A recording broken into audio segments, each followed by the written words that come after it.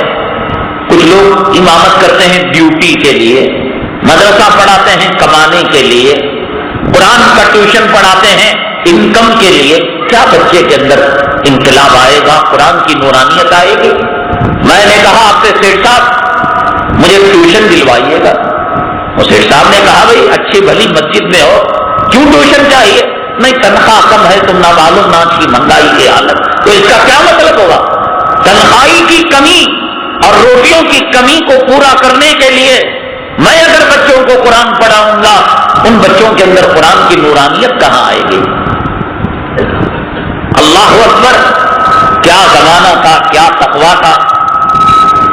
دو چیزیں ہیں، پہلے سن لیجیے ورنہ ہمارے لیے جینا حرام ہو جائے گا۔ اب فین کے نیچے بیٹھنا کہ فین کے دور بیٹھنا، کہیں اس کا حساب لاؤ، لائٹ کے بازو بیٹھنا، اتنی تبدیلی کی ضرورت نہیں۔ میں آپ کو پہلے بتا دیتا ہوں، دو چیزیں ہیں شریعت کے، ایک رخصت ہے، ایک عزیمت ہے۔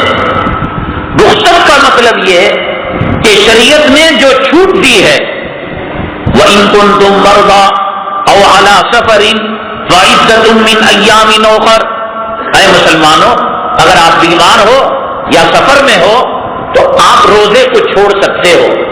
آدمی بیمار ہوا، آدمی مسافر ہوا، روزہ چھوڑا تو قرآن کی رخصت پر، چھٹی پر اور قرآن کے دیے ہوئے فائدے سے اس نے فائدہ اٹھایا۔ سمجھ گئے؟ اس کو رخصت کہتے ہیں۔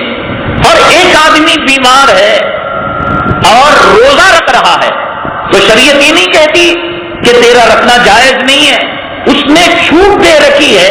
اگر آپ اس کنسیشن کا، اس چھوٹ کا، اس رخصت کا فائدہ اٹھانا چاہے اٹھائیں، ورنہ اگر ایک آدمی بیمار ہے وہ کہتا کتنے دنوں سے مجھے اس دن کا انتظار تھا کہ خدا کرے میری اس مرض کے اندر روزے کی حالت میں موت آ جائے، یہ عظیمت کی بات ہے۔ مسافر ہے، ٹرین میں سحری ملی، افطاری ملی، نہیں ملی، ایک آدمی 2 کھجوریں رکھ لیا، پانی رکھ لیا، اب اس نے کہا کہ میں روزے سے رہوں گا۔ کوئی عالم مفتی نہیں کہتا نہیں شریعت تو چھوٹ دے رہی ہے، نہیں، یہ چھوٹ وہ ہے جس کو زبردستی اختیار کرنا پڑے گا، وہ ہے نماز کی چھوٹ۔ مسافر 48 میل یعنی 77.5 کلومیٹر، 77.5، 70 پر 7 اور آدھا کلومیٹر اگر وہ چلا جاتا ہے اپنے شہر سے باہر تو وہ مسافر ہو گیا۔ ظہر، عصر، عشاء اس کو 2 پڑھنی پڑے گی۔ یہاں رخصت عزیمت نہیں، یہاں اللہ کا حکم ہے کہ آپ اپنی نماز کو قصر پڑھو، چھوٹی پڑھو۔ اب اگر کوئی بہادری دکھا رہا ہے صاحب کہ میں 4 پڑھوں گا، منہ پر ماری جائے گی، کہا جائے گا نماز دوہراؤ۔ تو جن معاملات میں رخصت ہے، جیسے کہ مریض کو رخصت دی گئی، تو اگر وہ استعمال کرتا ہے تو فبیہا، اگر استعمال نہیں کرتا ہے تو شریعت اسے اور مقام اور مرتبہ دیتی ہے۔ ٹھیک ہے کہ آپ مسافر رہ کر بھی روزہ رکھ رہے ہیں، بیمار رہ کر بھی روزہ رکھ رہے ہیں، اس کو عزیمت کہتے ہیں۔ ہمارے اکابرین کی زندگی عظیمت والی زندگی ہے، کبھی رخصت کا انہوں نے فائدہ نہیں اٹھایا. کیا زمانہ تھا. مولانا ظہور الحسن صاحب رحمت اللہ علیہ جو مطبخ کے انچارج تھے، 24 گھنٹے وہ جو تنور ہوتا ہے، زمین کے اندر آگ جلائی جاتی ہے، مٹکا گاڑا جاتا ہے، کم سے کم اگر اپنے ٹفن سالن والے ٹفن کو قریب کر دیتے، وہ تنور ہے ادھر یہاں رکھ دیتے، اس کا ٹیمپریچر، اس کی حرارت، اس کی گرمی آ کر اگر سالن گرم بھی نہ ہو، کم سے کم جو چربی اور جو اس کے اندر روغن ہے وہ تو پگھل جائے گا. اکثر لوگوں نے کہا کہ پورے طلباء کو روٹی اور سالن تقسیم کرنے کے بعد ایک کنارے انگلی سے توڑ توڑ کر ٹھنڈ کے زمانے میں روغن گھٹ ہو جاتا تھا. اب پانی برف بن رہا ہے کشمیر کے چلے کی وجہ سے، یہ تو جلدی جمنے والی چیز ہے، روغن توڑ کر حضرت وہ روٹی کھایا کرتے تھے. تو اس کے بعد کسی نے پوچھا تو کہا یہ عظیمت ہے. رخصت تو یہ ہے کہ اگر وہ مطبخ کے قریب رکھ لیتے، چولہے کے قریب رکھ لیتے، شریعت ان سے مواخذہ نہیں کرتی. محتمم کو حق دیا گیا ہے کہ محتمم اور اساتذہ اسٹاف اگر اچھا کھانا چاہیں، مدرسے کے منتظمین کی طرف سے، مدرسے کے ذمہ داروں کی طرف سے کھا سکتے ہیں. لیکن رخصت پر وہ عمل کر رہے ہیں. عظیمت بچے جو کھا رہے ہیں وہ یہاں بات ختم نہیں ہوئی. میں کہتا ہوں ہم اس کا تصور بھی نہیں کر سکتے اپنی زندگی میں ہم کتنا احتیاط کر رہے ہیں. ہمارے جو تاجر بھائی ہیں، معاملات کرنے والے، وہ کہتے ہیں 1 کروڑ میں 2-3 آدمی معاملات کی صفائی والے ملیں گے. نماز پڑھنے والے بتیرے ملیں گے بہت زیادہ، داڑھی رکھنے والے، تہجد پڑھنے والے. معاملات کی صفائی مولانا ظہور الحسن رحمت اللہ علیہ، اللہ تعالیٰ ہمیں ان کے نقش قدم پر چلائے. پوری زندگی روٹی کے اندر نمک زیادہ ہے کم ہے، سالن میں نمک زیادہ ہے کم ہے. اگر مطبخ میں نمک زیادہ ہوتا، مرچ زیادہ ہوتا تو باورچی سے سوال نہیں ہوتا، انچارج آفیسر جو ناظم مطبخ ان سے سوال ہوتا. مولانا ظہور الحسن رحمت اللہ علیہ مطبخ میں چولہا رکھ کر تنور کے پاس، آگ کے پاس اپنے سالن کے روغن کو نرم کرنا تو دور کی بات، پوری زندگی کبھی سالن اور روٹی کو چکھا نہیں. کسی طالب علم کو بلا کر اس کا نمک اور ذائقہ چکھواتے تھے. اولئک آبائی فجئنی بمثلہم اذا جمعتنا یا جریر. ان کی تقوی اور ان کے طہارت کی گواہی اپنے تو اپنے غیر بھی دیا کرتے تھے. کیا زمانہ تھا صاحب. علاء الدین کا چراغ لے کر گھسو گے چراغ گھس جائے گا، اللہ والا نہیں ملے گا، متقی نہیں ملے گا. ہیں اپنے آپ کو چھپائے ہوئے ہیں. کیا زمانہ تھا. حضرت مولانا صدیق صاحب باندھوی رحمت اللہ علیہ اپنے تو کم مانتے تھے، غیر حضرت کو وہاں دیکھتا جو مدرسے کی عمارت، یہاں سے چپ لیٹ جاتا شام کی طرح. حضرت بھگوانے آپ دیوتا ہیں. سفر میں جاتے اپنے ساتھ روٹی لے کر جاتے، سوکھی روٹی، سالن، دال گھر کا پکا ہوا. کہیں مہمان کا کھانا نہیں کھاتے، میزبان کا کھانا. ایک مرتبہ ایک آدمی نے رات میں بلا دیا مولانا صدیق صاحب باندھوی رحمت اللہ علیہ کو. اتفاقاً ٹرین لیٹ ہو گئی، بس لیٹ ہو گئی. حضرت اپنا جھولا لے کر، بڑی سیدھی سادی زندگی گزارنے والے، اپنا جھولا لے کر جاتے تھے. روٹی اس میں سوکھی رہتی، ذرا سی دال رہتی، اس کو حضرت استعمال کرتے. تو اب میزبان کے گھر پہنچے رات کے 2 بجے 2:30 بجے، کڑاکی کی سردی، خطرناک یوپی کی سردی. میں کیا کہوں، میں اس مرحلے سے گزرا ہوں. بڑی خطرناک، آپ تصور نہیں کر سکتے بنگلور والوں، بڑی خطرناک سردی ہوتی ہے. حضرت گئے، اب سوچا کہ میزبان کو بلائیں. حق تھا، میزبان گاڑی لیٹ ہو گئی تو وہ دروازہ کھول کر بلا لیتا. بعض گھروں میں انٹرنس کے اندر خوبصورتی کے لیے کچھ لوگ پرندے، کچھ لوگ پھول چھڑا دیتے ہیں مٹی سے. وہ جو میزبان تھا، وہ میزبان 2 مچھلیاں ایسے منہ کھولے ہوئے ہیں دروازے کے اوپر، مٹی سے سیمنٹ سے اس نے بنا دی، رنگ روغن کر دیا، خوشنما کر دیا۔ حضرت مولانا صدیق صاحب باندھوی رحمت اللہ علیہ جب تشریف لے کر گئے اور سوچا کہ دروازہ کھٹکھٹاؤں، میزبان کو بلاؤ، کڑاکے کی سردی ہے، اندر آرام کر لو، مچھلی پر نگاہ پڑ گئی اور گھروں کے اندر زیرو کی تصویر رکھنا، برتھ ڈے، اب تمہارا موبائل گیلری چیک کرو صاحب کتنوں کے اس میں تصویر ملے گی، کیا ملتا تصویر میں پکڑ کے، بچی کی تصویر، کھاتے تصویر، ناچتے تصویر، گھر میں جا رہے ہیں تصویر، نکل رہے ہیں تصویر، رحمت کے فرشتے داخل نہیں ہوتے اس گھر میں، اخبار ہے مجبوری، اخبار میں تصویر آتی، میگزین ہے مجبوری کہ میگزین میں تصویر آتی، آپ نے چھپا کر رکھ دیا، تصویر کی نیت سے آپ نے ڈکن ہراٹ نہیں لیا، انڈین ایکسپریس نہیں لیا، نیوز پڑھنے کے لیے لیا، تو اتوار کے پیپر میں، سنڈے میگزین کے اندر یہ کتے کتیوں کی فوٹو اس کے اندر تصاویر ہوتے ہیں، تو آپ نے اس کی نیت سے نہیں لیا، تو اس لیے وہ معاف ہے۔ آپ کا آئی ڈی کارڈ ہے تصویر، پاسپورٹ ہے تصویر، راشن کارڈ ہے تصویر، یہ مجبوری ہے، یہ ہمارے بس کی بات نہیں، اس کے بغیر ہم جی نہیں سکتے، گاڑی نہیں چلا سکتے، حج بیت اللہ کو نہیں جا سکتے۔ اس کے علاوہ جو فضول قسم کی تصویریں ہیں، گلے میں ہاتھ ڈال کے تصویر، نوالا دے رہے ہیں تصویر، کھا رہے ہیں تصویر، پھر اس کے بعد بغل میں کھڑے تصویر، گھر کے اندر کوئی چیز آئی، گھر میں کوئی مہمان آیا، اللہ کے رحمت کے فرشتے اس گھر میں داخل نہیں ہوتے، اور پھر رونا صاحب، گھر میں خیر و برکت نہیں، بیٹی کال سینٹر جاتی ہے، اتنے لاکھ کرایہ آتا ہے، اور دبئی سے بیٹا وہاں سے دینار درہم بیچتا ہے، گھر کی کیوں ہوگی؟ آپ نے فرشتوں کو مار کر بھگا دیا ہے، گھر کے اندر خیر و برکت کیسی ہوگی؟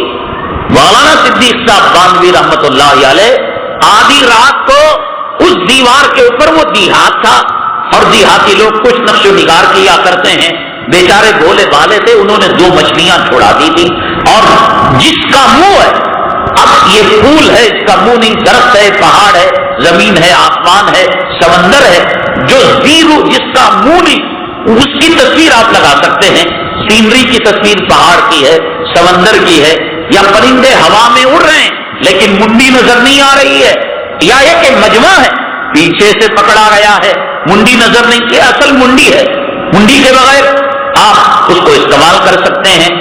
تو اب دیکھا یہ مچھلی زیرو، اس کی تصویر نظر آ رہی ہے، کہا کہ جس گھر کے اندر رحمت کے فرشتے نہیں آتے، اس گھر کے اندر صدیق باندھوی گنہگار کیسے قدم رکھ سکتا ہے؟ کیا کیا؟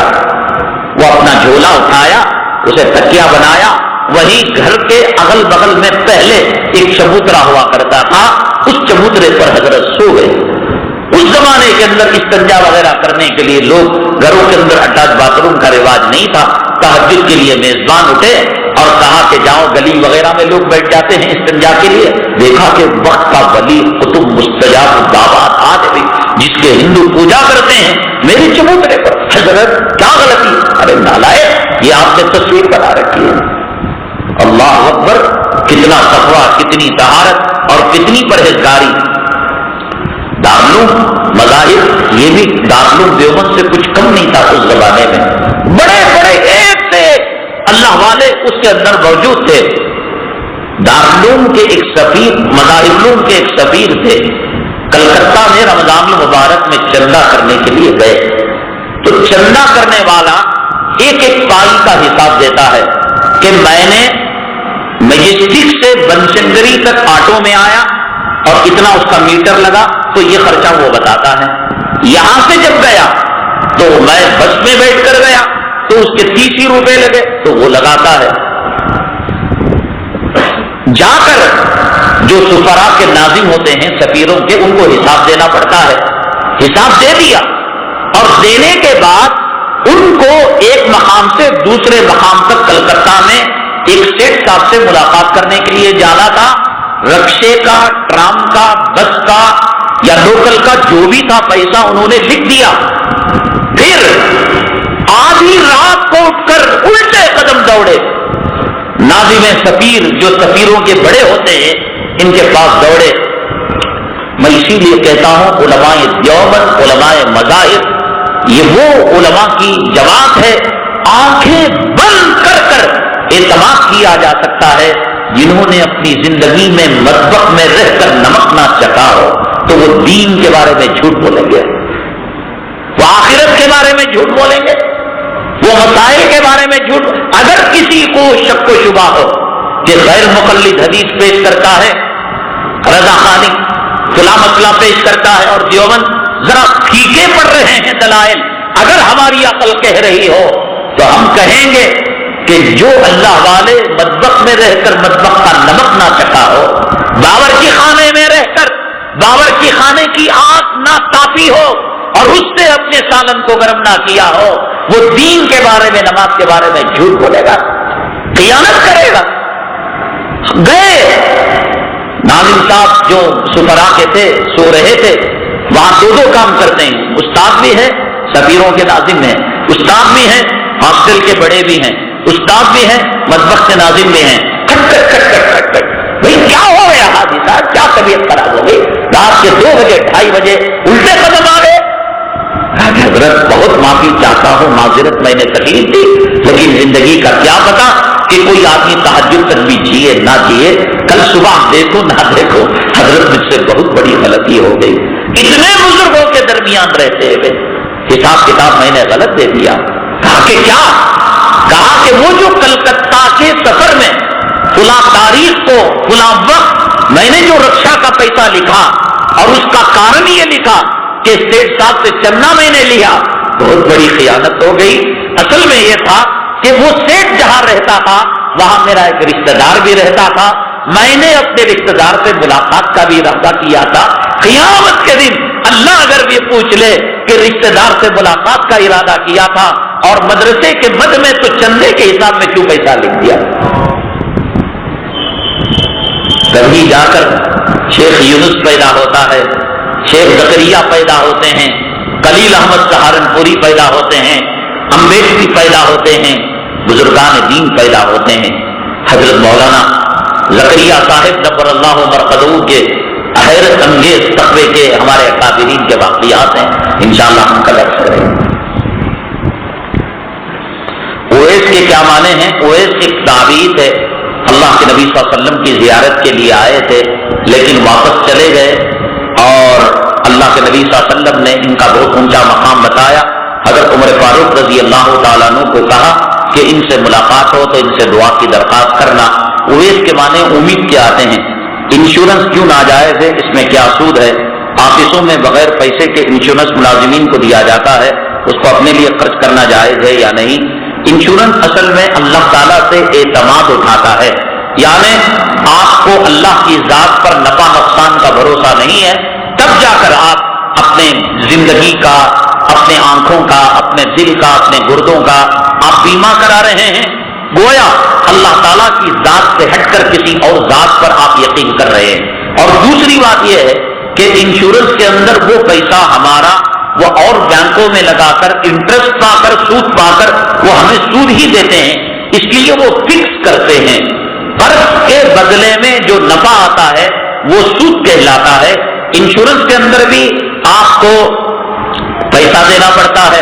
سرکاری ملازمین یہ سمجھتے ہیں جیسا کہ انہوں نے لکھا ہم کو کچھ دینا نہیں پڑتا، یہ غلط بات ہے. 10,000 روپے اس کا پگار ہوتی ہے، تنخواہ پیمنٹ، تو حقیقت میں اس کی 12,000 روپے ہوتی ہے. وہ پہلے ہی اسے سوچ رکھے ہوتے ہیں کہ 2,000 روپے انشورنس کے اندر ہم کو لگانا ہے، پی ایف کے اندر لگانا ہے اور پھر 10,000 ہی اس کے ہاتھ کو دینا ہے. تو وہ کٹن بتائے بغیر پہلے ہی سوچ کر وہ اس کو تنخواہ دیتے ہیں. بہرحال اللہ کی ذات سے اعتبار ہٹتا ہے.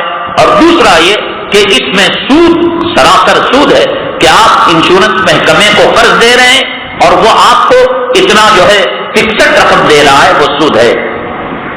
پی ایف کے بارے میں علماء نے اجازت دی ہے پروویڈنٹ فنڈ، اس لیے کہ اس میں انسان کی مرضی نہیں چلتی.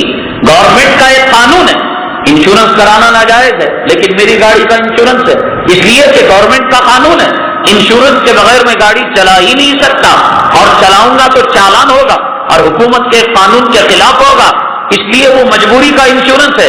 اور پی ایف جو پروویڈنٹ فنڈ جو سرکاری ملازمین کا ہوتا ہے یہ بھی مجبوری کا ہوتا ہے.